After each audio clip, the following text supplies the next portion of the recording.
Hey, welcome to I'm That Mom, the podcast about motherhood without the pressure of perfection. My name is Katy. I'm a self-taught entrepreneur who started my baby company while pregnant and grew it to an 8-figure business as a single mom of 3. Join us as we discuss the fun, funny, and messy parts of motherhood. We're certainly not experts. We're just here to support all the moms and hopefully, collectively, we don't completely it up. Okay, we're here. We're going. This is our first podcast. And I already messed up first. You did. That's okay. It's classic Kaden Lane, right? Okay, I'm Katy. This is definitely the first time we've ever done this, but we're gonna kill it per usual. Absolutely. Yes. And you're gonna ask me the best questions ever, and we're gonna start a conversation and let's see where it goes. I'm excited. I can't wait. Yeah. Okay, so I'm just going to jump right in then because I think a lot of us already know about Kaden Lane, but tell us what made you want to start the baby clothing line? Oh gosh, well, baby clothing now, right? The crazy part is it's not really how it started. I actually started this company fresh out of college. I was engaged, planning my wedding and, obsessing over all of the things. And I knew that I wanted to create a product. And so, right, every woman or women that grow up loving fashion, like we want to create apparel. But I knew that the industry was just oversaturated and I needed to think of something that was going to be an easier way in. And so like our age, right, like 24, 25, your friends start getting married. And I remember being in the car with a good friend that had just had her first baby. And she had this horrible diaper bag in the back seat of her car. Like it was the kind that's like smocked and had like choo-choo trains on the front and was quilted and like a backpack. And this was not this mom. Like she was the mom that was always put together, funny. She was a teacher. Like she had her life together, but her diaper bag was horrible. And I remember the moment where we were sitting in the car and we were driving and I asked her about it and she was like, well, this was the best I could find. And I said, oh my God, like this is what I need to do. But remember, I didn't even have kids at this point. So learning about what a diaper bag needed, I was like, it can't be that different than like your favorite purse, right? Just needs pockets for bottles, pockets for diapers, lots of pockets. That seemed to be like the general rule that moms were telling me. And so, that was kind of that moment, like where I said, okay, I'm going to start with diaper bags. So diaper bags is how Kaden Lane started, not apparel, which it's grown. And there's been so many products in between, but it's been a crazy ride. So knowing nothing about manufacturing, like literally nothing. I can't even sew a button onto a shirt. It's so bad. But I figured it out. I can draw. And I remember drawing like my first bag just on a piece of paper and kind of looking for manufacturers, getting online. This is long before these websites now where you can like go and find any manufacturer you want and source. And, we're based here in Texas. And so Mexico is like our next door neighbor. And so my first manufacturer was actually in Guadalajara. And hablo un poquito español. Do you like that? I don't even have an accent, but I minored in Spanish in college. So it ended up, that was one of the few things I took from my degree that really like helped, right, with school. I don't know. I planned my trip to go down to Mexico to meet this manufacturer. Literally weeks before, find out I'm pregnant. So I pack up my stuff. I tell my husband at the time, I'm like, I'm going down to meet with this manufacturer. He's like, you can't do that by yourself. Of course, I was like, watch me. I'm going to do it. And I went down and we made the first samples. And it was, looking back now, it was crazy. I don't think I could like go down as like a young 25-year-old pregnant to Mexico to some place I'd never been and do it all over. But I was fearless and it was amazing, right? So I came back and found out that I was having a little boy, which I have a feeling you're going to ask me how we came up with the name Kaden Lane, because that seems to be like the number one question people ask, like, where did Kaden Lane come from? So when you start a company, right, like the first thing is you have to think of a name. So I had established that I was going to do a diaper bag company. Remember at the time I wasn't pregnant, then found out I was pregnant. And just being in kind of like familiar with all the baby products, I said the one thing I don't want to do is name my company like after my children, right? There's so many baby products out there that are like Giggles and diapers and, you know, Jack and Lily and, you know, Love and Cushy, like these just kind of cheesy names. And I wanted something that was more timeless and something that could really like grow with the brand, and or the brand could grow with it, and it could be anything. And so my first company, so I'm going to rewind back, like I'm all over the map here on stories, but my very first company, my first experience as an entrepreneur was in college, and I was a photographer, and I would go to daycare centers and photograph little babies with like Santa Claus and bunnies, and we even, being in Texas, trailered a pony around to horses and schools and took pictures of kids sitting on horses. Yeah. So fun. But it was great, and I killed it. I'd stay up. We'd work for like 6 weeks. It was my first experience with business. I loved it. But the one thing I remembered is that every little boy that came in that was like so cute and so sweet, his name was Kaden. And it was like kind of, I mean, I was 19, 20, 21 when I was doing this, and I said, that is going to be my kid's name. Okay, so you know how every woman, like at the age of like probably 16, right? We start thinking or dreaming about having a baby, and we obsess over names that we think we're going to name them. Like when, I don't know, Friends came out, like everyone wanted to name their baby Emma because Jennifer Aniston named their baby Emma, like that kind of thing. Well, I wanted the name Kaden. And so when I was really in that process of trying to figure out what I was going to name my company, my younger sister got pregnant and announced to our whole family that she was naming her child Kaden. And I was furious. I remember like calling my mom and going, this isn't fair. She stole my name. I'm like 25 at this point, right? Like, you're 24 years old, like temper tantrum, not allowed. Through a complete temper tantrum, my mom's like, well, she's pregnant, you're not. And I'm like, that's bullshit, but whatever. So you know what I did? I went down and I registered it and trademarked it, and it became my name. So literally, like the company got named because like despite, right, that my sister tried to steal it, and the only thing I could do, so then of course I like made the call and I said, okay, well, you can name your child that, but I've already trademarked it and that's my company. And so if you're going to name your child after my company, that's fine. She named her baby something else. But as karma will have it, I then found out I was having a boy, and I was like, damn it, I gave my best baby name to my company. And so my son's name is Cade. And I tell people, like, to this day, right? He's 17. He just turned 17. People are like, oh, that's so cute. Like, you named your company after your baby. I'm like, no. Actually, company came first, and then I named Cade. And it was not after my company, and his name's not Kaden. And I said, technically, my child was named after my company. So I did it completely backwards. Whatever.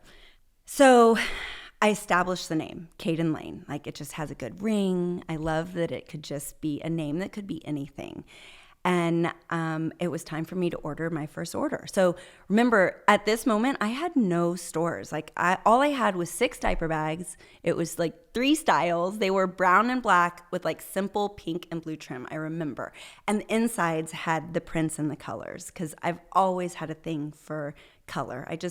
I love it. It makes me happy. Like, I'm wearing a black shirt, but actually I really love color. And I loved the surprise of it, that you'd open a diaper bag and it was like the fun was inside. But it was black or brown, so it went with everybody's outfits, and I felt like it was more made for mom and less made for baby, whereas before it was like I said, like quilting and choo-choo trains, and it was too baby. And so I had to come up with the money, right? You start a company. And what I did is, while in college, I was in Austin, and I'm a huge lake girl. Like, if anybody asks where I relax, it's always by the lake. And so I saved up all my money, and I bought a boat, and I trailered it around in college. That's a whole nother podcast with interviews. It was so much fun, but I sold it. And I used the money from my boat to fund my company. And so I actually placed like a $20,000 purchase order in Mexico. Like, they could have taken my money and ran and bought like some beach house and like just done whatever with it. But I just knew, and I had faith, and I felt like I was onto something. And so I got my first order. It was delivered into our home, our first house, and the entire garage was filled with boxes of diaper bags. And at this point, I'm like 5 months pregnant too. And so I packed up the car and, threw the diaper bags on my shoulders. And I went to the first store. And, I walked into the first store with bags on my shoulders and met the store owner. It was a maternity store who actually, the owner of it is still my best friend today. So I love that, serendipitous kind of stories. But, and then I went to the next store and they ordered. And then I went to the next store and I drove to Houston and I got those stores. And then I drove to Dallas. And so, I literally went door to door puking, mind you, the entire way through. I was pregnant belly, nauseous, horrible, like 6 diaper bags on my bag in, the heat of Texas summer, right? And just kind of walking in and winging it. And I went from, a handful of stores in Texas to then a handful of states, and then expanded beyond there, and then, got stores internationally. And I knew I was onto something, and I wanted to plan my first market. And so this is prior to websites, right? Like this is 17 years ago. So brands didn't have like websites and accessibility to stores like they do today. So I know, right? Like at this point, to really get outside of Texas stores, I needed to go to market. But I was 8 months pregnant.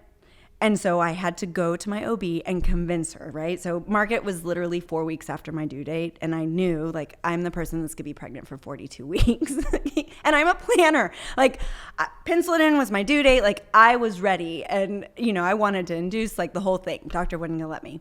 So I went in, met with my doctor, and I told her, I said, look, we need to talk. I'm either taking a 4-week-old to New York market or I'm taking a 6-week-old. And she's like, what do you mean you're going to market? I was like, I started a company. It's called Kaden Lane. She's like, well, you're taking a 6-week-old. This is your first baby. I was like, yes, I am. Like, it's fine. Like, it can't be that hard. I got this. And so we argued back and forth. I'm pretty sure I told her I was going to be stripping my membranes if she didn't. And so she agreed. We scheduled an induction, which, mind you, my due date was literally like a week after my birthday. And so I didn't want to have the baby on my birthday. And so on top of scheduling for market, I was like, and also July is a really good birthstone. And if we could avoid July 2nd, because that's my birthday. And she was like, okay, so we're going to induce you a day before. I was like, perfect. I'll be able to take a 6-week-old to market. He's not going to be born on my birthday. Karma, right? Like karma's a bitch. Guess who labored for 24 hours and then had her baby on her birthday? But it's fine. Via C-section. Via C-section. But now, like, I am very pro C-section. So I didn't do the whole, like, VBAC and try both ways. I was like, I'm only ruining one way out. And so my last 2 kids were C-section. And I will say that now at 43, my friends that all had vaginal births can't jump on a trampoline. Guess who can jump on a trampoline and doesn't have any problems? But it's how it worked out, and it's great. And what's important was a happy, healthy baby, right? So I packed up my diaper bags, and we headed off to New York with a 6-week-old strapped to my chest and my best friend in tow. We set up at market. Nordstrom came by. I didn't know what I was doing. I remember them asking questions about like SKUs and barcodes, and I was like, I don't know, like, don't you like my diaper bag? And my newborn. And it turns out too, like, I have to mention, a pregnant woman selling diaper bags is like the best marketing scheme ever. And then also a new mom with a 6-week-old explaining why her diaper bags are so amazing. Also brilliant. Didn't sleep. I remember hiding behind the curtain to breastfeed every 3 hours. It was a whirlwind, but looking back now, like the pictures are just, it was crazy and it was fun and we just made it work. And now all your kids have gone to market with you. All my kids. So every single baby. Yeah, I remember because you can't plan that, right? Like me, of course, I'm like, we can only have sex and get pregnant this month because market is this month. And like I have to, no, it never worked out that way. I took every one of my babies to market. I think I have pictures like in Atlanta and Dallas and New York, and I've tried all the slings and baby carriers because I would learn like, well, this one hurts after standing all day, or this one, and it was great. Like we just passed around the baby and I made it work, and we'd have strollers and carriers. I had like a little station in my booth, and right around 4 months is when I made them start staying home. But yeah, they went with me. They played with calculators in the corner. Like I am that story where my kids, I think one day will tell their kids like, yeah, mom just like dragged us along. Like we didn't have a childhood. We went to market. But I love that because throughout the growth of Kaden Lane, you've always found a way to make it work. Always. And I've been through so many offices, and I've been through so many, we just finished a brand new building 2 years ago that we always, already grew out of. Now we're starting a new building, and, I work with almost all women. I love your new mom. Like, I love it. I love being able to show women that you can have both, like that we can be really great moms and have careers, and that our kids, like, how awesome that when the kids come to work and they get to see that, like, you enjoy what you do. Like, I think that's the part that is really cool. And I learned it. My mom's an entrepreneur. I watched her work. And of course, when I was a teenager, I was like, this isn't fair. Like, all my friends' moms are at all their things and they're obsessed with them. And my mom, was up till 2 a.m. working and all the things. But I can appreciate it now. I think it's great. Our kids sometimes come to work, like if they're sick, or I go home and I work when they're not feeling good. So your passion for entrepreneurship began at a very early age, and you knew right away that you wanted to have family and a business. So talk a little bit more about that. Yes, and it's so relevant right now because my oldest is about to go off into college, and he's trying to decide like what his major is. And I remember being in college, and I went to UT, hook 'em horns. and I wanted both. Like, I wanted the career and the business and the dream, but at the same time I wanted the family too. Like, I remember, I've always wanted kids. Like, I love kids, a newborn and their smell, and it's like crack and you can eat them. Like, I wanted the whole thing, but then I also wanted to be a powerhouse and like run a huge company. And I don't think I ever felt like I had to pick one or the other. I just knew that I could have both. And so going into it, and of course, like, my company came first and then the baby was like months after. Ideally, I don't recommend you like doing them at the exact same time, but also like, you can't control things like that. And I think it's important just to run with it. And if it's all happening, then it's happening and you make the best of it. I am in the position where I get to create this environment that I work in. And I tried working from home, and it is not for me because, one, I snack all day. Two, there's nobody there to tell me I can't drink. That's bad. I'm going to sound like an alcoholic after this. And three, I just like a little bit of separation. Like, I go to work and it's about me, and then I come home and it's about the kids. And so what's really cool is when I created this company, I knew that I always wanted it to be this environment that just kind of lifted up moms and working women in general, before they had kids or after they had kids. And so even to this day, like, this is probably the most makeup you'll see on my face. Like, we show up in our pajamas to work. I call it comfy to create. I think you can be yourself, and we don't need to be in suits, and we don't need to fit the mold. Like, we're running a badass 9-figure company, and half of us show up in our sweatsuits. And that is winning in life. And I think, that for me is a goal with our culture in general.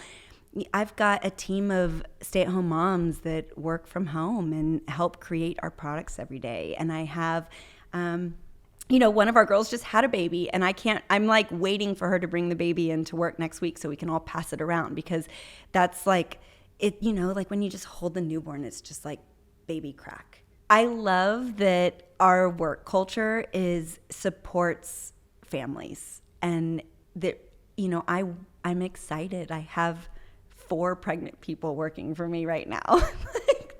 That gives me a little anxiety, but also I know how amazing it is because they're like my babies. Like, I get to be a grandma before even I'm old enough to be a grandma.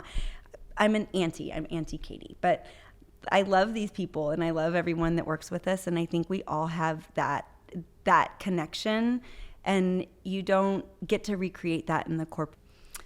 I get asked a lot, right? Like, how did you start it, or how did you come up with the idea? And I think it goes back to that, I wanted both. I wanted the family and I wanted the company. And I'm not a risk taker. I don't gamble, but I'm a little bit fearless, I guess. Like, I didn't accept for myself that it wasn't going to work. I just thought, well, it's like a roller coaster, right? Like we're going to have ups and downs. And so, and you really like now it doesn't work to my favor because every time we're on an up and I'm like, it's coming, the down's coming, but I know it happens like that. And I grew up with a really strong mother that worked, and I saw her grow her company huge, and she was her own boss, and I wanted to be my own boss. I didn't, even today, I want my husband to be my partner. He's not better than me. He's definitely not my boss.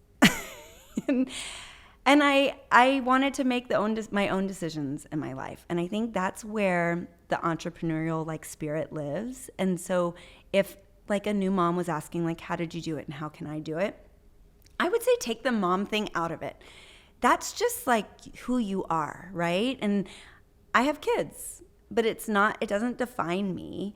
And running my company or doing what I love and creating products and taking pictures of babies and interacting with new moms and trying to help them make their lives easier is what fueled my lack of fear, maybe, right? Like I just felt like, well, maybe if I can make it better for one person, like one mom that her nursery is her favorite room in her house, or one mom that loves her diaper bag and carries it as her purse also, or today, the one mom where the biggest day in her life is her child's birth, and we get to be a part of that. Like we're the first outfit that she puts on her baby, and we're in her picture that she introduces her baby to the world, and we're the swaddle that like she goes into the nursery and smells and dreams of her baby because she sees the name on the swaddle. Like to be that emotionally connected with our customers and make that much of an impact. I mean,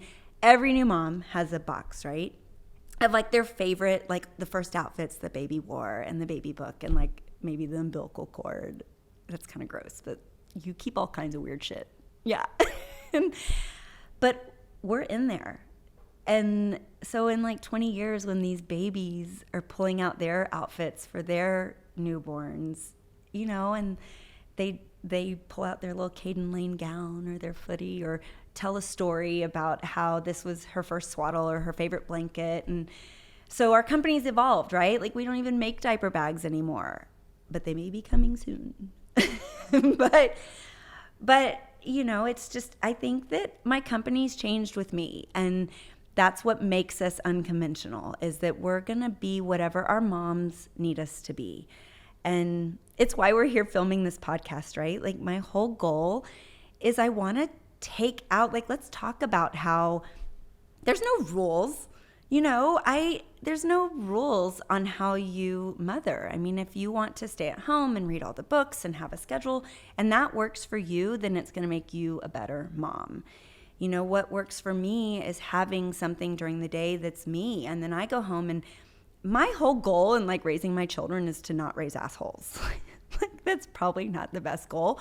But if they're good people and like live good lives and they're not assholes, like they're not some jerk, or I just don't want them to be assholes. Like that's the best way to put it. And I feel like if I do that, I don't even need them to be straight A students. I mean, I really, like as an entrepreneur and owning my own business and like being this like fake powerhouse of women working, like the whole thing, my whole goal is, I want my kids to love what they do also. And or 80% of the time, I think there's like an 80-20 rule, because like 20% of the time I definitely hate my job. And 20% of the time I don't even like my kids. But 80%, I'm winning, right? And 80% of the time I feel good about it. And if we can like help normalize average parenting, like if we can help normalize like taking out that perfection, or just letting moms know that there's no rules. Like I shouldn't feel guilty that I had a C-section, and I shouldn't feel guilty that I took my 6-week-old to market. I think that's kind of badass. I want my daughter to do that. Or I want her to stay home if that's what, she wants to do. But I think that women need to start supporting each other better and realizing that what works for you doesn't work for me, and what works for me might not work for you. But also, like, here's some really great, like, tips and tricks. I used to throw 500 pacifiers in my baby's crib.